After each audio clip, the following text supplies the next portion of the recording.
Apo atinemi, apo au atinemi, jiro mi mula. O sekamnore mala. La loro religione, la Donipolo, è una religione animista, quindi sostengono che ogni oggetto della natura abbia un'anima, sia posseduta da spiriti. Untan kada dia padukto. Pokoknya si ketimpuanan sekilaron.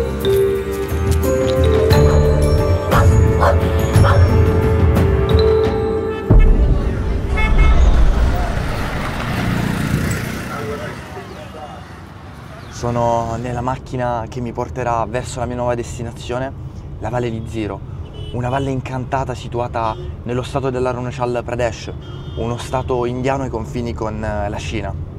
E voglio andare lì per provare a conoscere una comunità molto particolare, gli Apatani, famosi per due cose principalmente: le loro donne, caratterizzate appunto da questi tatuaggi, le loro tappi nasali, e per la loro religione animista, famosa per i riti e per i sacrifici agli spiriti. Adesso il viaggio per arrivare sarà molto lungo, quindi ne approfitto per riposare un po' e che dire, speriamo vada tutto bene. Attraversare le montagne coperte di nebbia su un asfalto dissestato non è semplice. Serve pazienza e capacità di adattamento, ma dopo alcune ore di viaggio arriviamo finalmente a destinazione, la Valle di Ziro, un'enorme distesa di campi che si perdono all'orizzonte, abbracciata da colline morbide e silenziose dove il tempo sembra essersi fermato. Senza perdere un attimo mi addentro tra le case dei legni e i sentieri sterrati, pronto a scoprire questa cultura incredibile.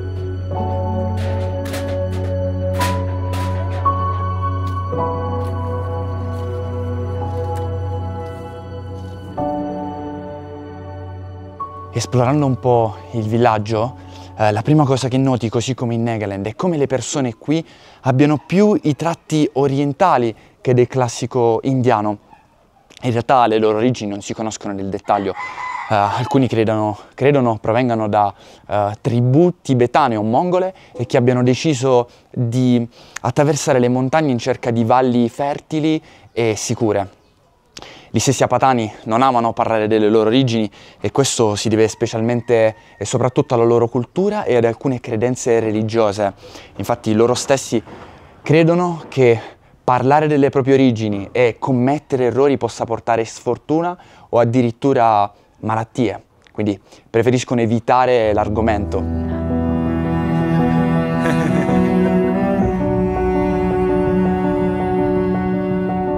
Per quanto riguarda la società Apatani, gli uomini si occupano di attività legate alla costruzione delle case, per esempio, mentre il cuore pulsante del villaggio, a ricoprire il ruolo più importante, sono le donne. Sono loro che si occupano delle terre, dell'agricoltura, ma la cosa più curiosa è che parliamo di donne molto anziane, donne che hanno fatto di questo lavoro la loro vita e, come mi spiegavano prima, si svegliano al mattino molto presto per recarsi nei campi che solo gli Apatani possono possedere. Se non sei un membro della comunità Apatani non è mai possibile possedere o acquistare terreni. La loro religione, la Donipolo, è una religione animista, quindi sostengono che ogni oggetto della natura abbia un'anima, sia posseduta da spiriti che devono essere rispettati. In che modo? Rispettando la natura, non alterandola. Tutto ciò per evitare piogge, catastrofi, malattie che però possono essere placate attraverso riti e sacrifici che solo gli sciamani del villaggio possono eseguire. Ma di questo parleremo dopo. Il buio cala sulla Valle di Ziro e la sera vengo invitato a cena a casa di una delle ultime donne Apatani che ancora porta i segni antichi della sua gente. Una volta dentro mi siedo davanti al fuoco e non posso fare a meno di guardarmi intorno. Al centro della stanza c'è il focolare, usato per cucinare e riscaldarsi. Qui i pasti vengono serviti proprio accanto alle fiamme. Sopra il fuoco c'è una griglia sospesa dove erbe, carne e pesce assorbono lentamente il fumo. L'aria è densa e impregnata di legna bruciata, un profumo che si mescola a quello del riso che cuoce piano. Mi avvicino al fuoco e per un attimo il tempo sembra fermarsi. Devo dire che il design della casa è davvero incredibile perché racconta proprio un pezzo di storia, appunto dalle travi annerite dal fumo alle erbe essiccate. E altra cosa molto interessante è proprio la loro gastronomia, completamente diversa anche semplicemente dalla regione in cui ci troviamo, e soprattutto dall'India. Chi conosce appunto l'India, il paese, sa bene che parliamo di una cucina in cui appunto il curry, le spezie, il burro sono protagonisti. Dimentichiamoci tutto, perché qui la cucina è, come diremmo noi in Italia, chilometro zero, locale. Parliamo di riso locale, appunto coltivato nelle terre che circondano il villaggio. Parliamo di animali allevati qui, parliamo di bambù raccolto direttamente nelle foreste.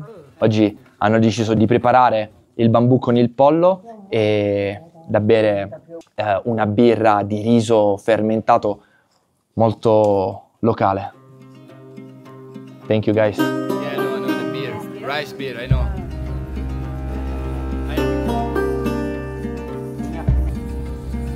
Thank you. Mi spiegavano i ragazzi che originariamente non esisteva il sale nel villaggio, quindi per salare gli alimenti utilizzavano questo qui, il tapio, che è una cenere che si ricava bruciando alcune piante, un bambù nel particolare, che è possibile trovare soltanto nel bosco qui vicino, che ha il gusto di un sale un po' aromatizzato, diciamo così, e che adesso andremo ad utilizzare per salare il nostro pollo. Vediamo.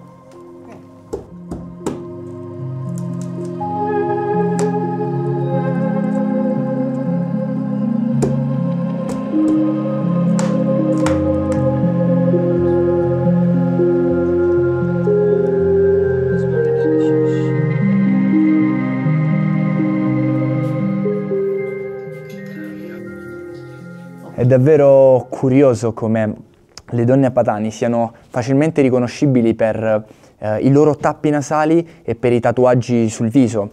Non si conoscono bene le origini, ma la leggenda dice che abbiano deciso di deturpare il loro volto per cercare di proteggersi dalle tribù della regione che volevano rapirle a causa della loro bellezza unica.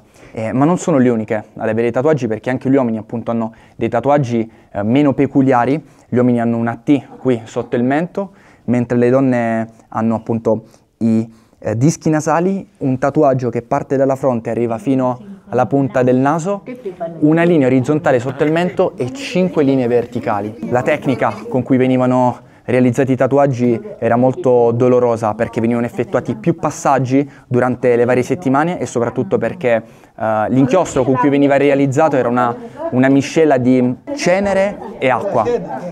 È davvero un peccato, perché queste donne anziane ormai rappresentano l'ultima generazione di donne apatani a portare avanti questa tradizione incredibile.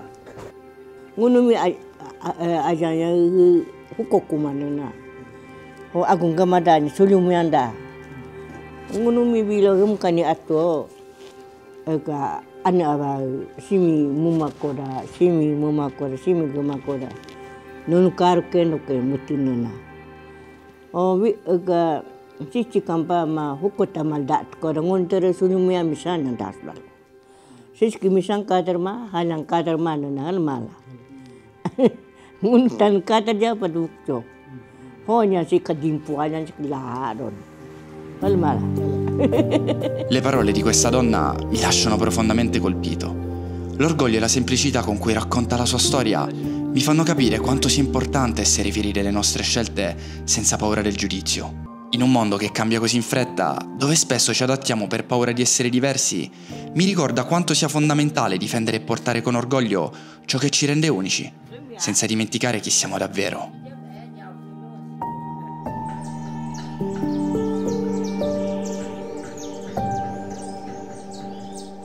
Ciò che maggiormente caratterizza questa comunità è la loro religione, la Doni Polo, dove Doni rappresenta il sole e Polo la luna, sole che è possibile trovare anche sulle bandiere all'interno del villaggio, sole e luna che rappresentano le divinità supreme, custodi di un equilibrio cosmico, di una religione animista, una religione che sostiene che gli oggetti più comuni della natura, come i fiumi, i laghi, le rocce, gli alberi, abbiano un'anima, siano posseduti da spiriti. Spiriti che devono essere però rispettati. In che modo? Rispettando la natura, non alterandola.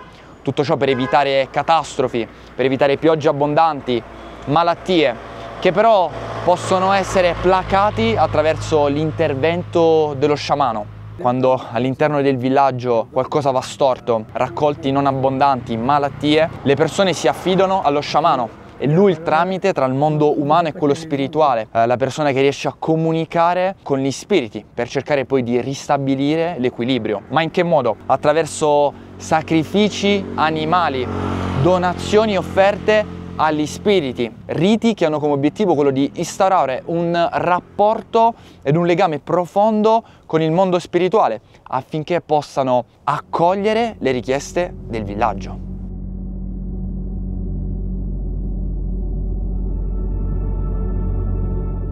Per cercare di capire meglio la religione del villaggio, iniziamo a chiedere in giro se in quei giorni ci sia la possibilità di assistere a un sacrificio. Sono rituali che solitamente non sono aperti ai turisti, ma dopo qualche giorno arriva finalmente la notizia che stavamo aspettando. Una famiglia ha appena avuto un bambino e ha chiesto l'intervento dello sciamano affinché gli spiriti proteggano la loro casa. E così, inaspettatamente, ci invitano ad assistere al rito. Il rituale inizia in modo quasi ipnotico. Lo sciamano si isola in un angolo buio della stanza e inizia a mormorare preghiere in una lingua così antica che persino gli abitanti del villaggio non la comprendono del tutto. Tra le mani tiene mezzo guscio d'uovo che agita delicatamente e successivamente pone di fronte a sé. Si dice che il guscio rappresenti l'equilibrio tra il mondo degli uomini e quello degli spiriti e che il suo movimento aiuti a connettersi con il divino. Dopo diversi minuti di invocazioni, gli viene consegnato un pollo vivo da sacrificare. Mi viene spiegato che l'obiettivo è estrarre con attenzione il fegato dell'animale, l'elemento più importante del sacrificio. Dalla sua forma e dal suo colore, lo sciamano interpreta il volere degli spiriti. Il fegato è chiaro, segno di buon auspicio. Eseguito il sacrificio, il corpo dell'animale deve essere portato nel bosco, luogo dove risiedono gli spiriti. Solo così l'offerta potrà essere accettata e il contatto con il mondo soprannaturale sarà completo. Il pollo successivamente viene cucinato sul fuoco e condiviso tra i membri della famiglia e gli ospiti presenti. Mentre la carne arrossisce lentamente, il fumo si alza nel piccolo spazio della casa, avvolgendo ogni cosa in una calma sospesa. In quel momento mi rendo conto che per gli apatani questo non è solo un rituale antico, ma un ponte invisibile tra passato e presente, tra il mondo visibile e quello invisibile. Apo atinemi au atinemi jiromi mala o sakamnore mala sar ko pui mapangun ke jijo jira arski akha awa maka awa yona ka awa te nibu apa mu totka to pa mo yona suirao. Gli apatani sono un popolo sospeso tra passato e presente. Un tempo isolati dal resto del mondo, oggi si trovano di fronte a un cambiamento inevitabile. Le tradizioni che per secoli hanno definito la loro identità stanno lentamente scomparendo, spazzate via dall'influenza della modernità.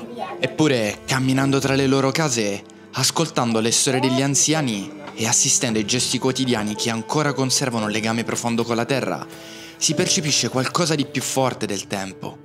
Si percepisce il senso di appartenenza e l'orgoglio di una cultura che non vuole svanire. Forse un giorno le nuove generazioni sentiranno il richiamo delle loro radici e decideranno di riportare in vita le antiche usanze. O forse la cultura patani cambierà per sempre, adattandosi ad una nuova era. Ma una cosa è certa, finché ci saranno storie da raccontare, tradizioni da ricordare e persone pronte ad ascoltare, il loro spirito non verrà mai dimenticato.